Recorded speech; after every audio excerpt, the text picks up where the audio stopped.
everyone to please attend here. माहिर नफ्सियात पूरा दिन लोगों की बात सुनते हैं. आज मुझे मौका मिला है बात कहने का. So I'd really love just a bit of time. Okay, so I want a quick vote here with a show of your hands. How many people here have children under the age of 24? Okay. And how many people here have parents or in-laws above the age of 65 or 60? Okay. And who are the people who fall in both of these categories? Jinke bachche bhi hain, and they're also taking care of a lot of people. So basically this generation who are caring for children at the age of 24 and are also taking care of aging parents above the age of 65 or 70, that's called a sandwich generation. Now, although that caregiving can be a very joyous and meaningful engagement, but one of the things demographically that has started happening in the last 50 years has been कि हमारे बच्चों को बड़ा होने में और से और टाइम लग रहा है, और इसलिए हमारे कल्चर में हमारे बच्चे कभी भी बड़े नहीं होते. एक 40 साल का बच्चा भी बच्चा ही रहता है. And our parents, thanks to advances in medicine, that we have our parents living longer and longer. Now, what's that done to a lot of people is that they are sandwiched in that space where they're not only taking care of children, but also taking care of aging parents, and besides that, also holding employment. Now, that places a lot of burden. As joyful as that is for us to be caregiving, but that's very exhausting and depleting. And a lot of burden of that primarily falls on women. I mean, just listening to even the couples, you may have noticed that there seemed to be a tendency that was being talked about, that the women end up carrying more of the burden of that caregiving. And is this an occasion where we're celebrating women? Let's also acknowledge the burden that falls on them in not only taking care of young children, but also aging parents and in-laws, and over that, also working. Now, this is called compassion fatigue. किसी का ख्याल रखने में, when we care enough about them, we care about also their joy and their sorrow, and the very, very exhausting thing. Over time, what ends up happening is that we start depleting. If we have nothing and no more to give anyone anything, you can imagine what the state of our body and our mind is. So what are some of the signs and symptoms? A lot of you would relate to it. Just come compassion fatigue, burnout, stress कहते हैं. Stress का अगर मतलब is a lot of something happening, too much work, too much tension, too much this, too much that. Burnout is when there's too little of that left for us. Too little energy, too little time, too little sleep, too little energy or passion. अब इस वाली चीज में, one of the things you can really notice about yourself is how you're sleeping. Usually one of the things that first goes is how we're sleeping. अगर आपकी नींद खराब है, if you're not sleeping well, if you have a bad quality of sleep, अगर आप रात को बार बार उठते हैं, if you wake up tired or anxious, then just know that you're burning out. Besides this, अगर आपको गुस्सा ज़्यादा आता है, if you're irritated, very caregiving role that you'd actually like to be doing, उसमें अगर आपको कई बार दिल चाहता है कि मुझे क्यों करना पड़ रहा है, और अगर आप ना करें, then you have guilt about it, or you have shame of not being a good enough parent.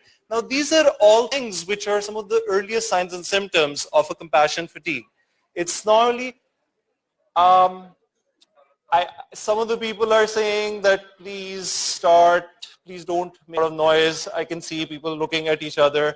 Can I please request everyone to turn towards the stage? Everyone, can I please ask you to turn towards the stage? Okay, so these signs and symptoms such as the lack of sleep, irritability will eventually lead you to your numbing yourself, especially when it comes to the use of substances. I'm very accustomed to working with adults who are saying there's too much this, we're taking care of children, we're coming back home, and we're taking care of our parents. Eventually what they're doing to themselves is they're numb pain. They're using substances.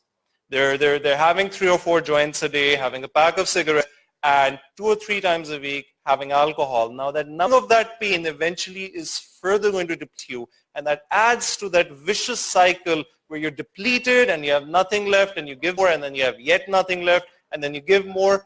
It's not only your health, but your wellness and your mental health that continues to deplete and go. So what can we do about this? Here are some quick tips. First things first, the model that give and give and give just doesn't work. We need a new model for that, which is replenish, fill up, give a bit or give a lot, then fill up again, and then give a bit or give a lot, and then fill up again, and then give. So here are some things you can do on an everyday basis for yourself. One, exercise and movement.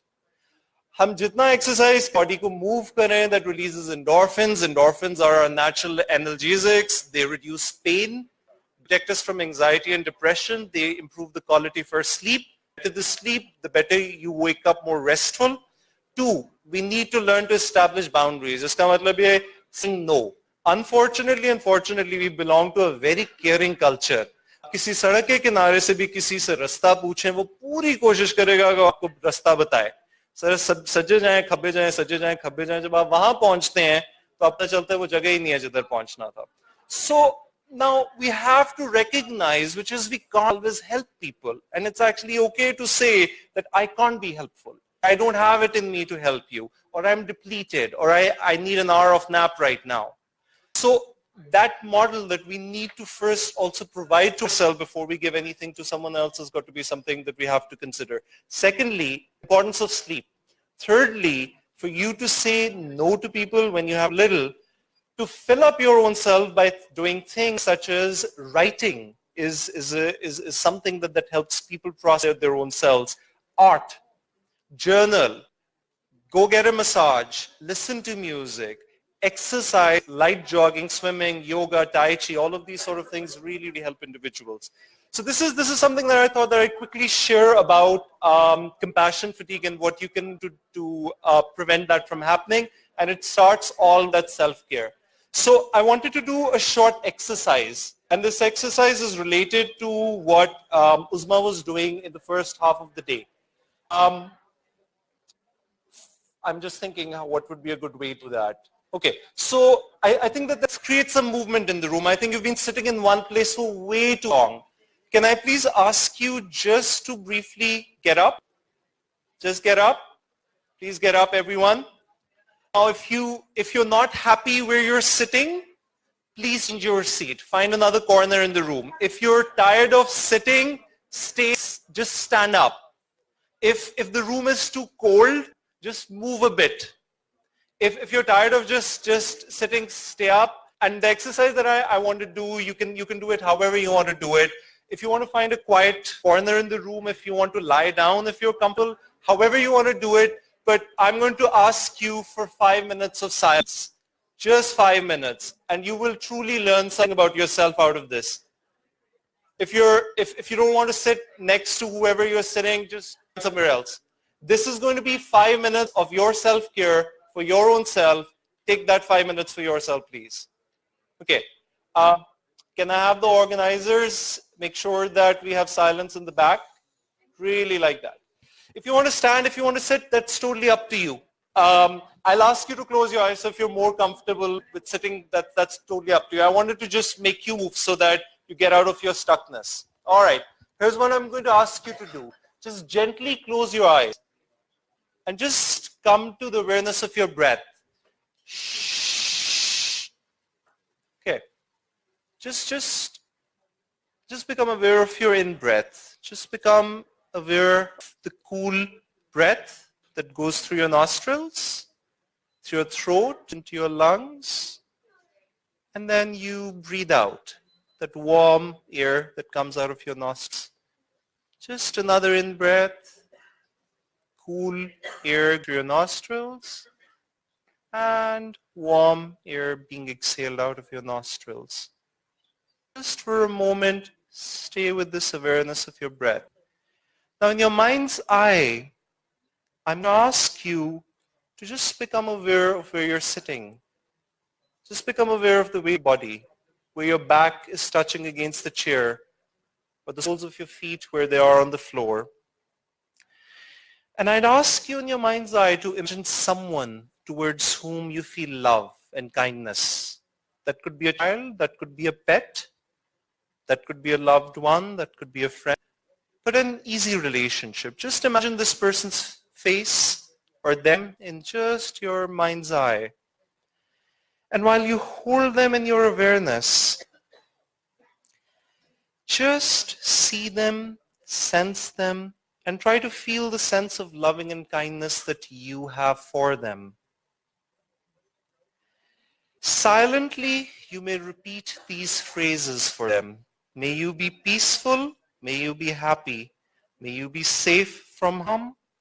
May you be healthy and strong as you can be. And may you live with the ease of well-being. And when you're ready, just allow their image or their sense to fade. And now I want you to turn and some of this kindness towards your own self. So allow yourself to take in these phrases as I say these. May I be peaceful and happy. May I be safe from inner and outer harm. May I be healthy and strong as I can be. May I live with the ease of well-being. And if these seem artificial to you, if you're unable to imagine these, that's okay too. Our heart has seasons, and maybe right now you don't wish to send your kindness to someone. It's okay for you to have whatever feelings that you have. But if you will allow yourself, I will repeat, may I be safe from harm. May I be healthy and strong. May I live with the ease of well-being. So being mindful of the quality that is arising in the moment. And if you can, let go of this judgment. You may or may not feel loving or kindness. And that's simply how it is for you right now. Remembering that feelings cannot be forced. And if you may give yourself permission to be just as you are. And when you're ready, bringing your attention back to your breath, moving your body, sensing the body sitting here, breathing here in this moment, noticing your thoughts and feelings, and allowing yourself to be exactly as you are, which in itself is an act of loving and kindness. And you can gently come back to this room and open your eyes. Okay, you may please sit. Thank you. Okay, would anyone like to ask any questions? Is there something I can respond for you? Yes, Okay. I would like to ask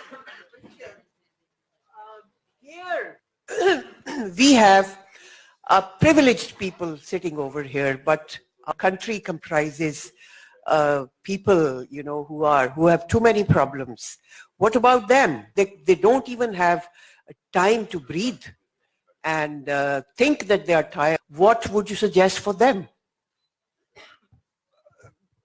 I wish I had a wise fits all. I think that everyone's burdens are very, very different. I think I first understood that concept when I was in graduate school in America, and they used to talk about poverty in America. And I found it very hard to understand. How can you guys have poverty? So eventually I understood that pain is very subjective. It's not something where we can judge everyone by the same standard. So a lot of times what I've also noticed is that people who are actually not from our class, or they may not have enough, they may not also be very aware of a lot of their problems, which in itself helps them cope with them. That is not to say that they don't experience pain or they don't have discomfort, but that in itself can also be something that helps them cope with. But we are living in the century of awareness, where we're becoming more and more aware of not only our bodies, but our minds. And that is placing a lot of burden on us. The more we know, the more I know कि आपने जो मुझे बात कही है, that is my that you do not speak to me that way, the more is the likelihood that I will be bothered by it, and that compels us into action, and that causes us distress. So the most I can say is that whatever level of awareness that we are at, for us to be able to speak about it, contain it, process it, share it, especially in the company of someone who's kind and someone who can understand us, that pain melts away usually with that. That's the wisdom of therapy, honestly. That's what we do on an everyday basis. We hold people's pain, and as we hold people's pain, something about that fundamentally re-changes. Okay. Does anyone else want to ask anything? Is there any other mic there? Thank you, Mark. They want. Okay. I have a question that can you comment on like how can we deal with a bad feeling? Like everyone can have some bad feelings. So can you comment on how can we deal with the bad feelings within us? Quick comment about that. Good and bad feelings are a part of that palette. The more we try to not have those bad feelings, they will pop up like anything. So it's like if I asked all of you not to think of a white bear right now, don't think about a white bear. The more you try to not do it, the more that white just continues to pop up. Or don't think about a green cow, and all you will be able to think about is a green cow.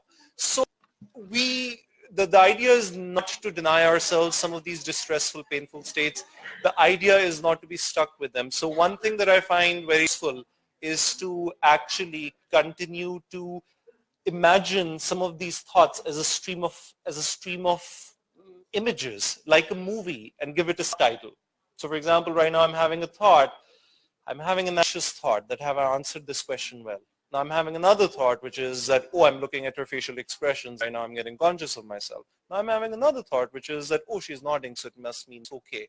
Now I'm just continuing to give a subtitle to what's happening in my mind. So one way the neuroscientists call it is that this is called mit to tame it.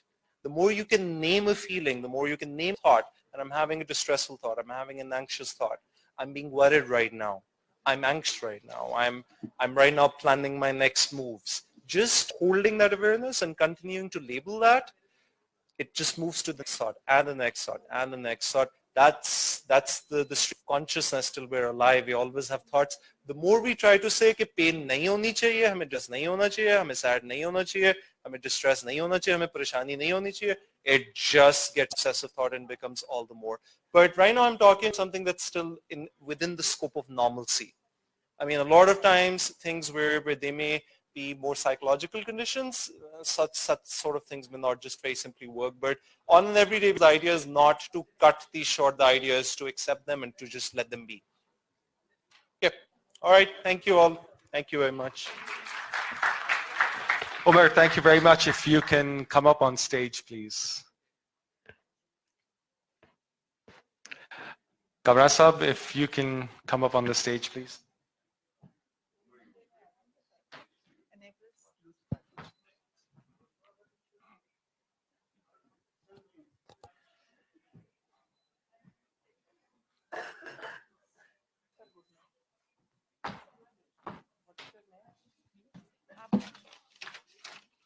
So there is a